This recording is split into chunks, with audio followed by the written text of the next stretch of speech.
Hi, everyone. Good afternoon. At the outset, I would like to thank the ORF team as well as the Thabo Mbeki Foundation for organizing this Cape Town conversation at a very timely juncture. To begin with, it gives me immense pride to talk about India's digital public infrastructure as about 2 years back in 2023, when India started its G20 journey, the journey of its presidency of the G20, we had decided that digital public infrastructure is going to be one of our core priorities as a whole, as well as for our digital economy working group. And when we started discussing with the delegates during the initial DWG meetings, a lot of time was spent in terms of explaining what we precisely mean when we talk about digital public infrastructure. So a lot of the initial questions were around how this is different from e-governance, how is it different from various digital initiatives that governments are coming up with, and why does this need to be discussed as a concept of its own. And from there on, I think today we've reached a point where digital public infrastructure is not just a key agenda item in the G20. It's been carried forward by both the Brazilian presidency and the South African presidency, but it's become a key discussion item in all multilateral fora that is discussing the digital economy. It bears a specific section in the Global Digital Compact, and it's being discussed across BRICS, G20, and other multilateral fora.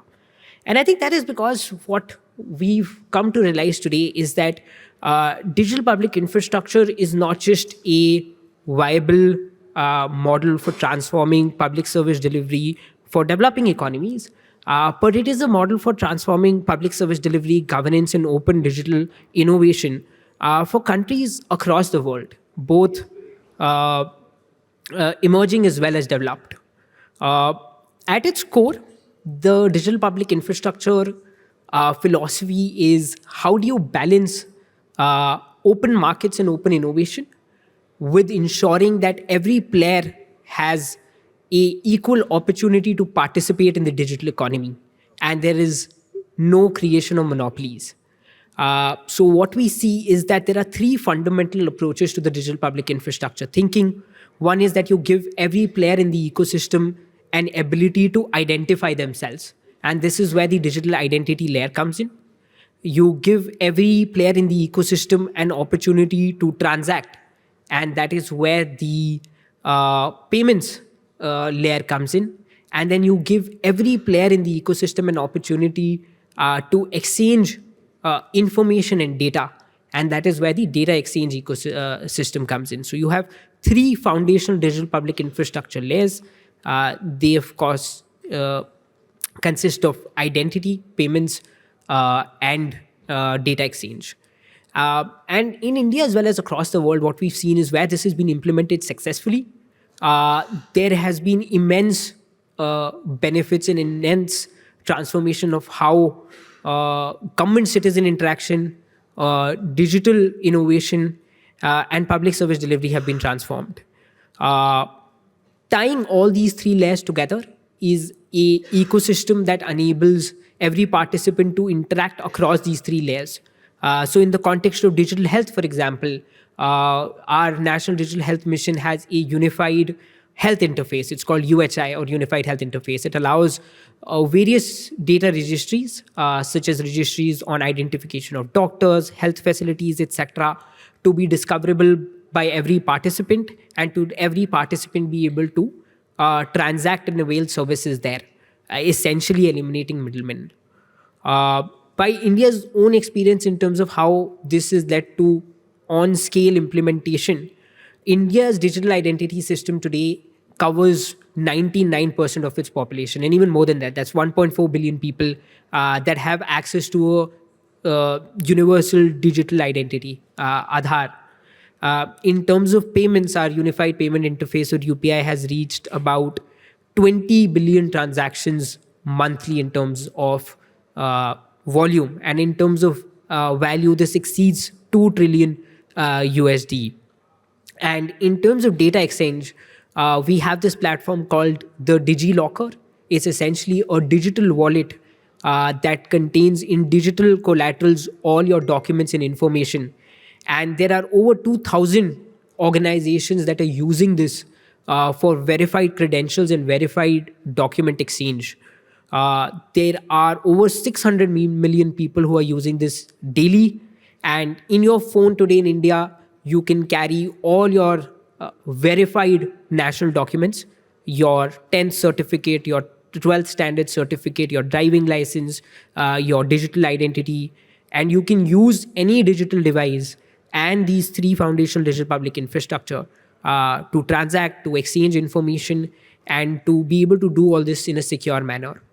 What this has been able to do, we feel, is shape the techno order in a way that we can see today that there isn't a trade off that exists between moving towards open markets and open innovation, and at the same time ensuring that there isn't a lot of state control, there isn't a lot of control by a few private entities. Uh, India's payment landscape, for example, the foundational infrastructure, digital infrastructure, is of course provided by the government to democratize access. But the top innovation layer is all run by private companies. So one of the largest players in India's payment ecosystem today is Google Pay, for example. And what that tells us is that you don't need digital public infrastructure to be state run. All you need for the state to do is ensure that it just democratizes these foundational elements, provides an interface on top of that, and on that private innovators come innovate and ensure that digital innovation happens in a way that ultimately benefits the consumers. So I look forward to the panel today, and I think the DPI conversation will continue as we see, hopefully, the US take on the G20 presidency and across other multilateral fora as well. We also have India hosting the AI Impact Summit next year in February, where we again see an opportunity to now take digital public infrastructure to the next level by integrating artificial intelligence into it and further streamlining how digital innovation happens. So looking forward to that and looking forward to the conversation today. Thank you. So good afternoon, everyone. We're here to talk about the new techno-order, the race to rule the 21st century economy. My name's Nidhi, and I'll be moderating the session today. So we're living through a moment of profound technological transformation, one that will fundamentally reshape how billions of people live and work and interact with their governments. But this isn't just a story about innovation. It's a story about power, about inclusion, and who gets to write the rules for the new digital age. There is a new tech order that's coming up, and it's being shaped by three fundamental forces. The first is the intensifying US-China technology rivalry. So this isn't just about a competition between countries anymore. It threatens to fracture global markets, it can splinter technical standards, and it can divide supply chains.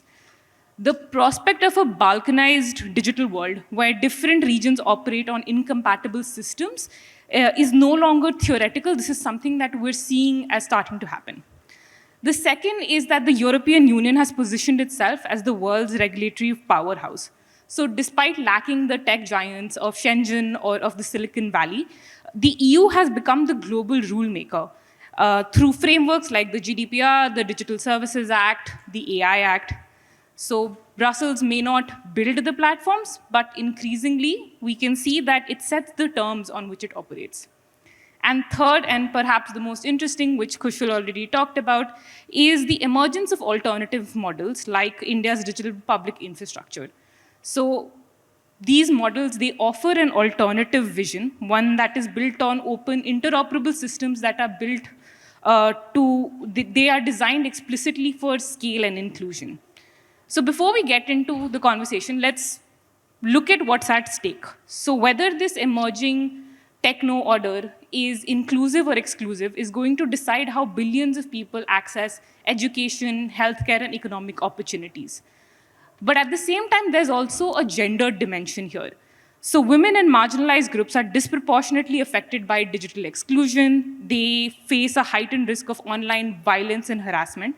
And they are typically very underrepresented in rooms where these technologies are being designed and where the policies that govern them are being written. So in that very cheerful context, let's start the panel today. So we'll do 2 really quick rounds of questions because I'd like to have some time for audience questions. So we'll start off really nice and simple with something that's easy, which is geopolitics. So on to you first, Lata. From a cybersecurity and stability perspective, how is the US-China tech rivalry reshaping the global digital landscape? Are we headed towards a fractured internet and separate technology ecosystems? I think, as far as I'm concerned, there are ways to bypass being caught up in this rivalry. India has an independent position, and thanks to initiatives such as our digital public infrastructure, about which Kushal spoke at length, we can avoid heading towards such a fractured internet and separate ecosystems. I myself have served on 2 global commissions. Firstly, on the Carl Bildt Commission on the internet governance, and then later on, I was co-chair of the Global Commission on Stability of Cyberspace. Many of these issues have been considered there in these 2 commissions. And the emerging techno-order, which affects billions of people, as you say, and there is an element of gender discrimination for sure, because we are not in the driving seat, to put it mildly, the female population. In fact, I'm delighted to see that we're an all-women panel, which very rarely happens on technology panels. And I would like to ask for a round of applause for this initiative. Knowing Samir and his very strong views on gender equality, I'm sure that a lot of this is down to him. And as I said, I think there are ways to bypass this rivalry. And we can, in fact, look at how we can innovatively bypass the inevitable fallout from this tech rivalry between these 2 huge powers in the tech world. And I think that what we need is a lot of innovation. We need new systems, new ways of being, new ways of thinking. And I think that is the way we can avoid getting caught up in this huge bilateral rivalry between the 2 powers. Thank you. Thank you, Lata. Now I want to come to Alison. The US-China tech war, I think we've all heard about how it's being framed as a battle for dominance. But what is your perspective on this? So do you think that Africa is being locked out of the technologies that will define the future, or do you think that this rivalry may bring some opportunities instead? I certainly we are locked out.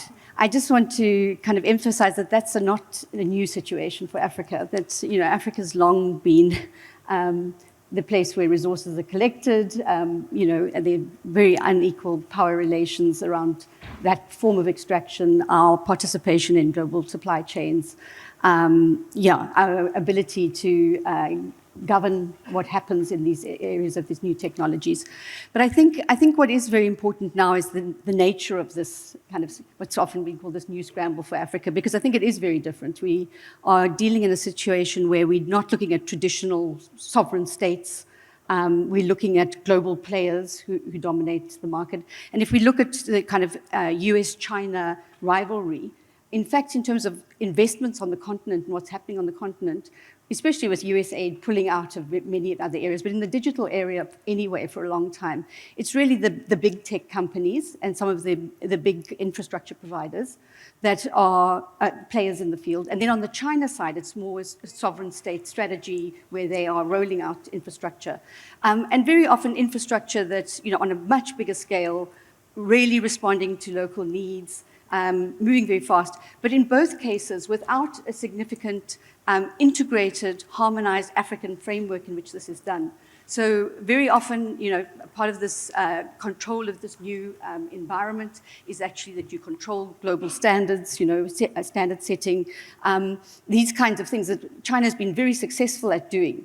America's been inwardly focused and increasingly inwardly focused. I mean, if you look at the latest AI statement from the US, looking very inward at what it's doing, so not really having much to talk to in terms of Africa, whereas China's Shanghai statement was very much global cooperation, how do we work together to get AI servicing humanity and those kinds of things, so quite a switch there. So where does that put Africa?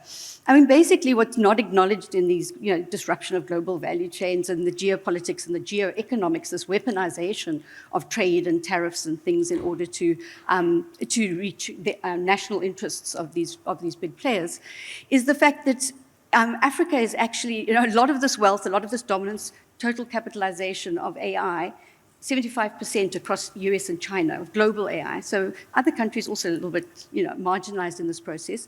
But in the case of Africa, Africa is basically, the foundation on which a lot of this AI wealth and dominance and rivalry is taking place. So from the, extraction of mineral resources, the exploitative extraction of mineral resources, through to the extractive data, data extraction and labeling that's going on there, and multiple other forms, Africa's significantly contributing to the development and the and the profitability of AI and AI systems, but with very little compensation for that, very little beneficiation, many of the things that we've been talking about. On the other hand, as I said, 75% capitalization with China and US, that leaves a lot of other people out of the game, including countries like the European Union, or regions like the European Union. And obviously there is a way in which, leveraging their regulation in order to create better conditions for Africa in terms of minimizing, or at least managing the risks associated with our dependencies on big tech, especially in the context of DPI and stuff. So, there was a lot of talk about open systems and, an alternative path. But if you look at the, DPI stack in India, you still, the big companies are the big players, and they're funding a lot of the research behind this, and they're funding a lot of the rollout across the globe.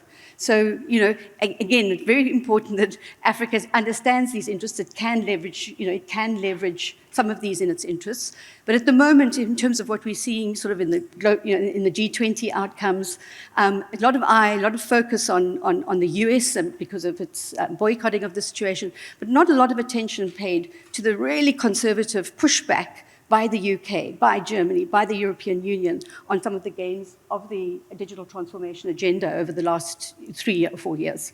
But on the other hand, they're investing a lot, Europeans investing a lot into Africa. Again, much like previous investments, as I said, China quite unconditional, but problematic in the sense that with your infrastructure comes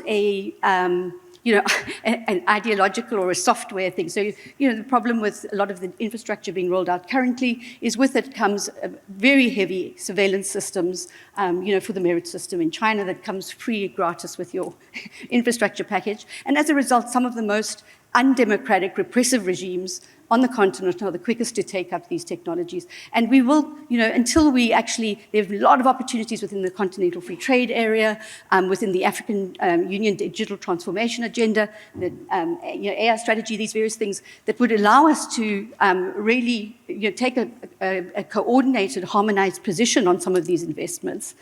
We would be able to play off some of these interests. But at the moment, it's very uncoordinated, and we're not actually leveraging the interest that countries have in getting spare resources or managing our labor inputs, etc.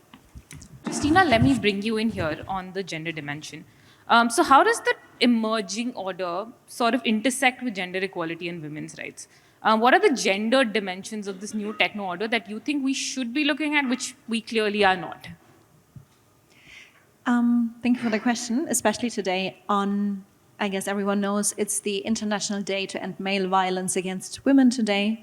And for me, one of the most relevant outcomes of last weekend's G20 was really the huge women's rights strike on the eve of the G20 here in South Africa, which led to the declaration of male violence against women in this country as a national disaster.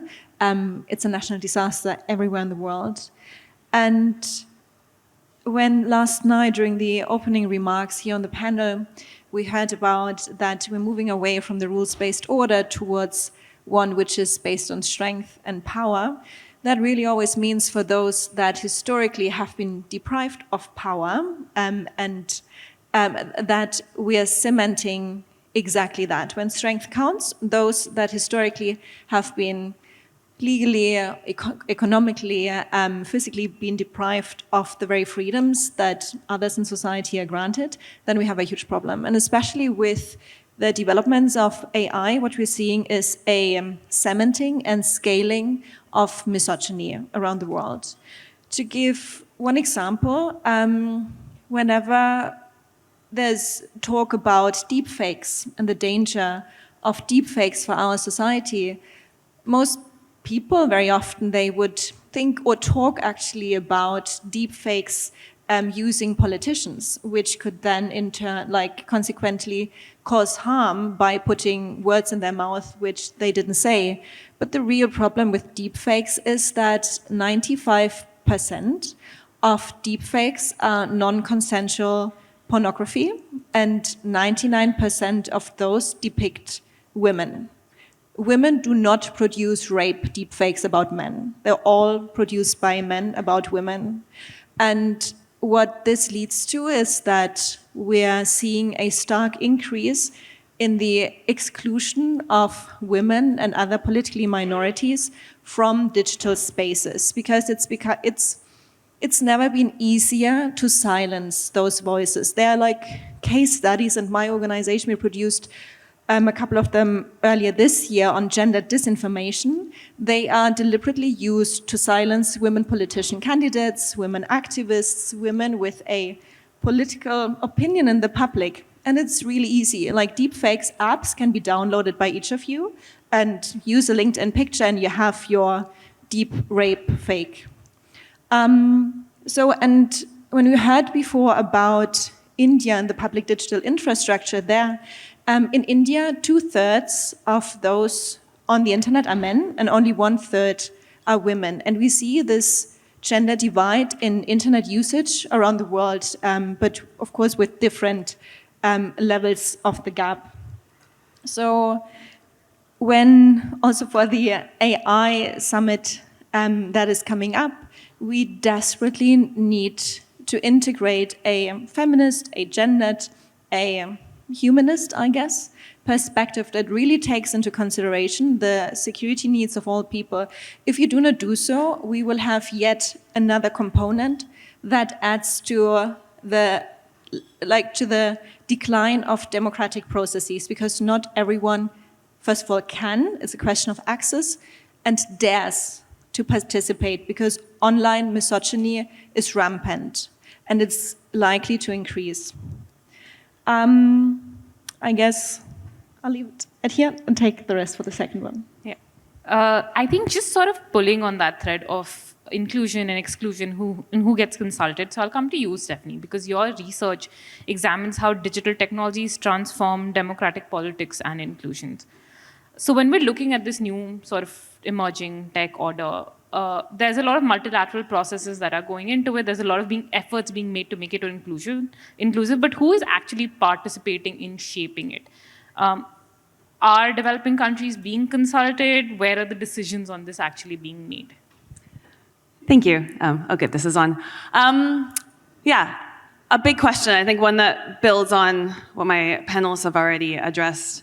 I want to take us back, though, in answering this question, just to think about the starting point and what we're talking about here. So when we start with a language, like a new techno-political order, there's some certain assumptions built into that I think are problematic and perhaps distract us from thinking then about the potential position of different countries, of the global majority, of the global south in shaping our future. So the idea of a new techno-political order, one, it sort of assumes it's new. It assumes that it's ordered, There's a logic to it. And then in some ways it's sort of set. There's a direction there. There's sort of something that's established. We are entering a new age, as international relations scholars might like to talk about. But I want to propose that actually where we're at in this sort of transition globally to a new techno-political order, a new sort of intersection of technology, the application of science, and politics, is one, it's not just new. There's dimensions that are very familiar, even if they're distorted and being reshaped. And there's an element of chaos. It's not as ordered as we think it is. And there's three dimensions of that I want to highlight, and then sort of suggest what that means for countries of the global majority, global south, countries that are not in the sort of positions of power in our current political and economic world structure. So the first element in sort of thinking about what's going on, this sort of old, new, chaotic, ordered transition that we're in, is one that the playing field that's taking place on is uneven. That's not new, it's always been uneven, but we're seeing this concentration happen potentially in new ways, with huge amounts of investment going to particular countries for particular types of computing that just can't take place in most of the world. I am from Canada originally. Canada cannot participate in computing in the way that the US or China can, let alone South Africa, Kenya, the DRC, elsewhere in the world. So that unevenness is familiar, but it has a new dimension to it. The second sort of point which you raised that we're sort of seeing is who is involved. You sort of mentioned in the question who's being consulted, who are the actors that we're talking about in shaping this order. Well, one of the sort of obvious actors is that we are seeing these new few tech companies with a huge amount of resources, much more revenue than in comparison to many countries' GDP, being prominent. In a sense, the fact that they are tech companies and the nature that their technology plays within the structure of states, within the way that we interact with one another, from the personal to the political, that's new. But it's not new to have large tech companies central in global affairs. We don't have to go far back in history to see the role of companies like the British East Africa Company and other companies that play the role of states. So that's not new. So we don't need to sort of think that now we're in this age where the private sector is suddenly a key actor in global politics. It's always been there. It's always had a political role. And so we can sort of think about that and remember that as we're thinking about the position of then the countries of the global majority in this changing world. And the third one, and this is a point that Alison brought up that I think is really key to think about, is that especially countries in Africa are conveniently invisible within how we talk about this emerging order, but they're heavily integrated into what takes place, whether it's from mining, from data work, from people, researchers' ideas. Africa is part of that story, but it's convenient to particular companies, to particular countries, to devalue certain types of work, to ignore, to devalue, to hide what is going on in certain mining conditions in this continent. But that's also part of the story. So if those are sort of three dimensions of what's going on with this new order, what does that mean then for thinking about the position of, I don't know what to call it, developing countries, global majority, countries that were formerly colonized, the majority of the world that is often out, not sort of at the center of what's taking place in these global discussions? Well, first I would say we need to be realistic, that we are living in an uneven world, and it's an uneven world that has a deep, deep history. And second, I think we can look in that sort of deep unevenness as it's evolving with changing technology to something like a country like South Africa and what it takes to live and try to fight and move beyond huge injustices and inequality. It's a fight, it's a long-term fight, and it takes a lot of persistence, and it takes a lot of sacrifice. And it takes a lot of commitment and being the bigger man, but also being bigger person. Sorry, not man, especially on this panel. But to sort of step forward, and I think, President Mbeki, you know that fight and you know what it takes. This is not going to be handed to countries, but we need to think about what it looks like in an uneven world to step forward. And then finally, this is something that Samir mentioned in his opening remarks yesterday, is given this global order is not decided, there is an element of chaos. The tech companies are pushing ahead with a particular vision of intelligence, a particular idea of what progress looks like.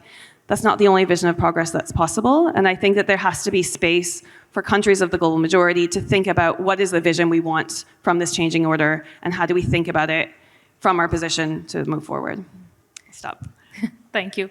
So I really do want to do a second round of questions, which means I'm going to be very strict with the time, and I will cut people off at 1 minute and 30 seconds now. So we'll do this quickly because then we can open up to some questions from the audience. So I'm going to start with you this time, Alison. So we've talked a lot about multilateralism, which is why I want to come to this. So sort of the multilateral frameworks that have come up, do you think they genuinely enhance the digital equality and the data justice in Africa? Like, what are the prospects for regionalization, and how do you think that would position Africa better in the new techno-order? Again, just a reminder, 90 seconds for everybody. I suppose there are a couple of important things. I think there's been a lot of commitment within BRICS, within G20, within South Africa's presidency of the G20 to multilateralism. But I do want to make the point that it's not unconditional. Multilateralism has not always served Africa well, and different kinds of multilateral institutions do so better than others. But even within institutions, there are different agendas running on those sorts of things. So I think, especially if you're looking at the multilateralism in the crisis that it's in the funding crisis that it's in, it's also very dependent on what is happening outside, what is happening in terms of the funding of multilateral institutions, who can, say what the agenda is going to be, the withdrawal of US funds and those kinds of things, but also very, very powerful influence and lobby of big tech in multilateral organizations. So a lot of the DPI agenda, a lot of the AI agenda is actually a big tech-sponsored agenda. And some of it, does fantastic stuff, but some of it is really undermining our interests, not serving our interests well. But because it's on offer, and in many African countries, that's all we've got. We've taken it, and the next time it's from somebody else, and those kinds of things. So I think we really need to understand what we want from multilateralism and demand it. But I think if you look at what's happened within the G20 process, as I said, there's been a real conservatism within it, within the failure to reflect. So, for example, on the AI task force, which was one of the critical mandates of this G20, the South Africa proposed looking at the entire AI ecosystem, from labor to green energy to things. And there was complete pushback on that, on labor, on green energy, on things that are meant to be on the G20 or at least the G7's agenda that couldn't even be relied on to get to a ministerial declaration. So I think there's it really is a very complex but sort of multi-crisis issue at the moment, and just falling back on traditional kind of understandings of multilateralism and globalization and technology and things really require complete innovation and relook from a governance and policy point of view. Sorry, I can see you nodding. Yeah. Christina, again to you, very simple question because we have 90 seconds to cover it. We've talked about the new techno-order and how that kind of like enables or amplifies a more online gender-based violence. So in 90 seconds, how do you ensure that that doesn't happen going forward? Like, what are the solutions for looking at how digital systems can be designed with these things in mind?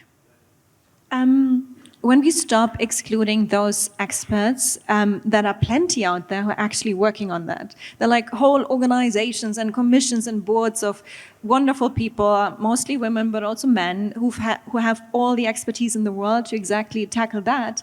And once we stop excluding them from where laws are being drafted and where decisions are being made, then we can ensure that their knowledge actually gets into the policy making.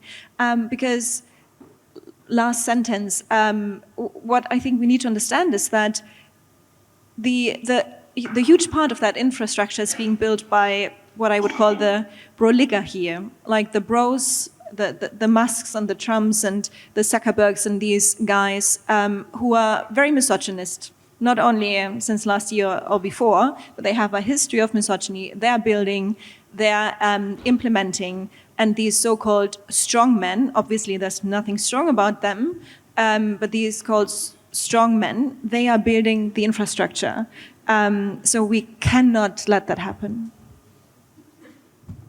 Thank you, Christina. Lata, on to you. Again, in 90 seconds, can you tell us what are the implications for smaller nations and developing countries that are being caught between these two superpowers as the new tech order emerges? So how do countries maintain strategic autonomy in an environment like this?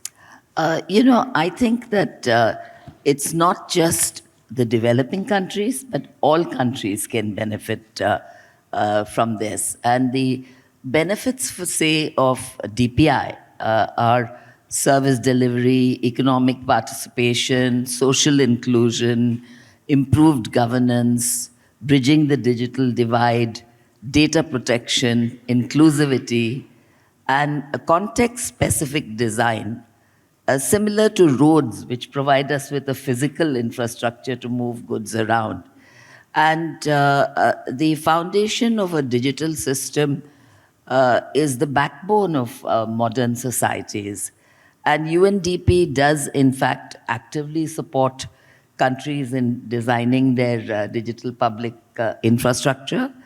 And a well-designed digital identification system will have social benefits, voter registration, banking secure channels, inclusive, interoperable, and a governance system for public good, and better governance on the whole. So I hope I've kept to my time limit. You have. Thank you so much. Stephanie, we'll close with you. So there's a gap of the promise of digital technologies and inclusion and what they actually look like on the ground.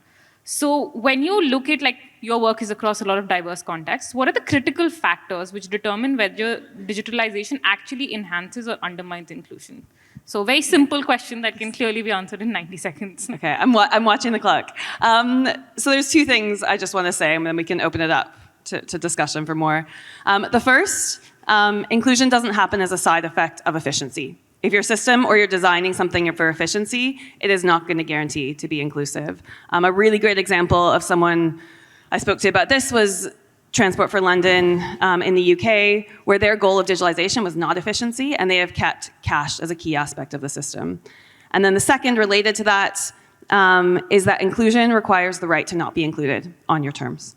And that needs to be meaningful. So if we don't have the right not to be included or not participate, and we're aiming for efficiency, we are not going to have inclusion. And I'll stop with that. Thank you so much. With that, we are actually 40 seconds ahead of schedule, which is great. So we'll take some questions now. I'm going to ask people to please line up at the mics. Please introduce yourself. You may ask a question to one of the panelists or multiple panelists, but please be concise about it because I'd like to take multiple questions. So one important issue and dimension which was not covered by all of you is tech sovereignty. Tech sovereignty is very critical, and I'll tell you a small story. Earlier this year, Microsoft and SAP decided to cut off services to an Indian energy company. And you know why? Because they were doing business with Russia. Now, Indian government, as a retaliation, has decided, for example, only the officers will adopt domestic technology platforms. We are getting an alternative to WhatsApp, for example. But the point is, digital platforms are being weaponized. Any country in Africa which does not follow the agenda set by one of the Western powers can have Google or Microsoft or Amazon to suddenly cut off services. It's beyond geopolitics. It's a weaponization of something which we all use every day. Like, all of us use Gmail. What if Gmail shuts you off tomorrow? So, when China created a gated tech ecosystem, everybody thought they were crazy, but today you see that they were actually wiser. India has an open system. Most of the other countries have open technology systems. So my question to you and the panel is, what do you do when Western technology, government powers, companies and governments come together to weaponize and use it, in a very blunt word, as blackmail? Thank you. I think we'll take a couple of questions first, and then we can do this. Ma'am, you have a question? Could I ask you to introduce yourself first? Yes. First of all, thank you very much for the panel and the discussion. My name is Bianca Bonetti, and I work in private equity investments. I worked a lot on the continent, so investing in early stage entrepreneurs, tech entrepreneurs, actually. And I moderate a lot of tech events nowadays, so thank you for sharing your insightful thoughts. So my question, I think we've all tried to use ChatGPT in kind of like, how can I say, basically, if you ask ChatGPT, okay, make a photo of a CEO, ChatGPT will produce a male photo, right? So this is the algorithm. So I want to ask you a question about the algorithm. We talked about designing, we talked about inclusion, like how do we make sure, Stephanie said, we need to kind of like construct it as we're able to include everyone. But now let's talk from a tech perspective. How do we build the algorithm that it's including everyone? So this is my question for you. Thank you. Thank you. Do we have any other questions? Yes, ma'am, please. My name is Antje Puschulte, and I'm from a federal government in Germany and working on digital policies. And I have also an AI question.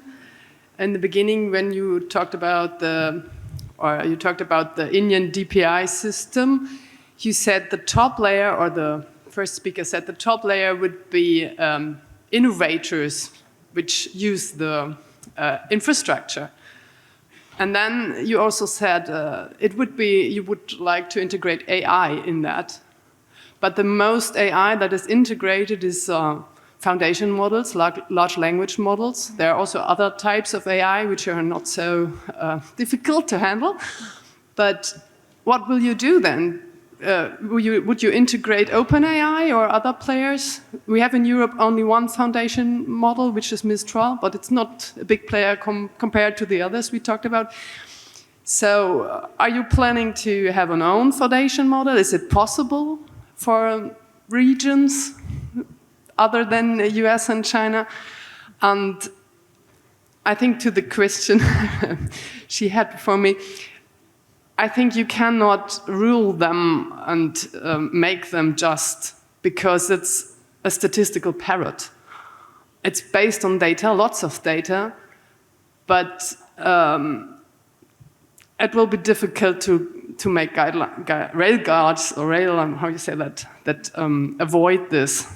And do you think you can take this AI tool for lots of things, or do you have ideas for what not to take and for maybe legislation or rules for it and where you cannot use it? Thank you. Thank you. Okay, ma'am, we can take one last question. I'm going to ask you to please keep it really crisp, and then we can come back to the panel to answer them. Great, thank you very much. My question is to the panelists, but also a challenge to all of us. We've been talking a lot about what Microsoft is doing, what OpenAI is doing. How can we start talking about what African innovators are doing? To what she's saying, the reason why we are not represented in a lot of the models is because sometimes people like us are not building those models. So the AIs that we have represent the biases of the people who are building those models. So how can we make sure that Black people, for example, are represented? How can we make sure that women are represented enough that if you ask, can you create an image of a CEO, that at a point it will be an image of a woman, and possibly at a point it will be an image of a Black woman.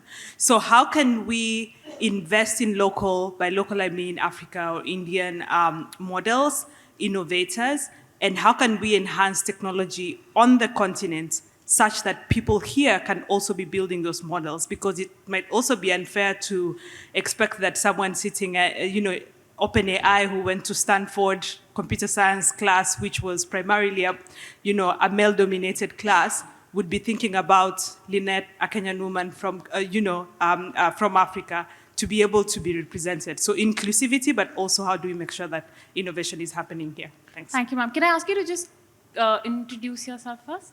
Sorry, my name is Lynette Kwamboka. I am the Director for Data and Digital Transformation at Data Science Limited. Thanks. Thank you, Lynette. I think we'll club these questions together. So we have two questions on inclusion and representation, one on sovereignty and one on DPI. So we can do this auction style. Whoever goes first gets to pick the question they'd like to answer. So I think that the issue of data sovereignty is absolutely critical, and I actually did have a little note here, but not time to speak about it. I think data has very clearly become a critical issue in international relations. Controlling the pipes the data pipes has become absolutely critical. So it's tech sovereignty, not data sovereignty.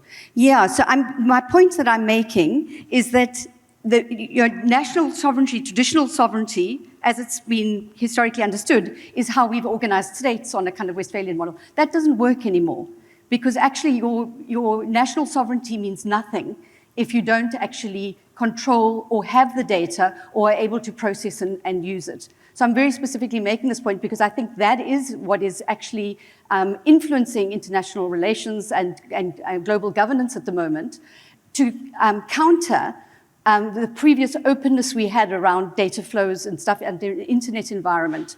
As the internet, and internet governance become more fragmented, we've got big tech and AI have become more consolidated. And, this really is just everybody's saying, we did have big technology dominance before, but not in a way that you've only got 2 or 3 companies that are actually global monopolies and, influencing such a portion of the economy. So the data sovereignty thing is absolutely critical. And I think it's very interesting watching the shift, even from the G20, from the Indian G20 to this G20, where other countries which previously have not had data sovereignty on the agenda, if you look at the Europeans' position on DPI, the Pan-African European DPI, this is basically an industrial strategy on the basis of sovereignty issues within Europe as it competes in this global economy. So I think it's absolutely critical that one understands that it's the data and the power. We speak a lot about the compute technology, but unless you've got access to the data, that you're unable to shift that order, you're unable to shift those power asymmetries. And so the point that was made about getting African things, well, we're not going to do the foundational models, but we can develop using our own language, and we can't use the foundational models because, as she said, it is impossible to unbias them.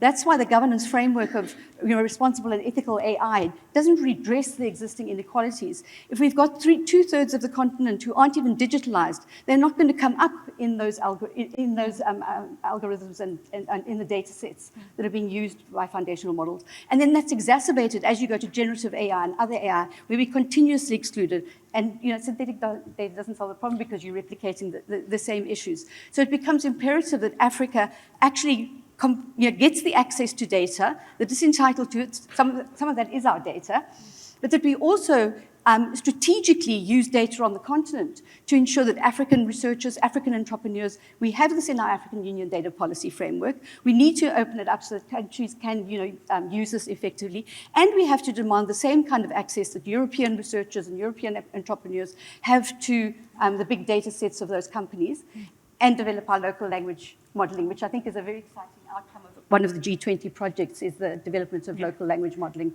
on the continent, which has a lot of solutions. Thank you, Alison. I am cognizant we're out of time, but I would like to take 30 seconds for either Stephanie or Christina if somebody wants to come in on inclusion, or Lata if you'd like to come in on DPI. 30 seconds. I'm so sorry, we're out of time. I think basically on inclusion, I'd like to address that problem because I think it's a really big issue. And I can only say that in India, inclusion has really worked. Because today when I see a woman holding a mobile phone or who's doing what would be considered a very menial job, and she is able to communicate using that technology, that to me is wonderful. It is true inclusion. And I think that as we have more and more models of the excluded being included, we are going to see that women get their rightful place in the world. And on this optimistic note, I think we should end. And I think that this for me is the true meaning of inclusion. Thank you. Thank you, Lata. Stephanie, 30 seconds to conclude. I was going to say I don't think inclusion is possible, so I think maybe we should end on a positive note rather than me taking us down a more depressing one. All right, and that brings us to a close. We are 1 minute over time, Sunena, but I think that's all right. So thank you, everybody, for the conversation today.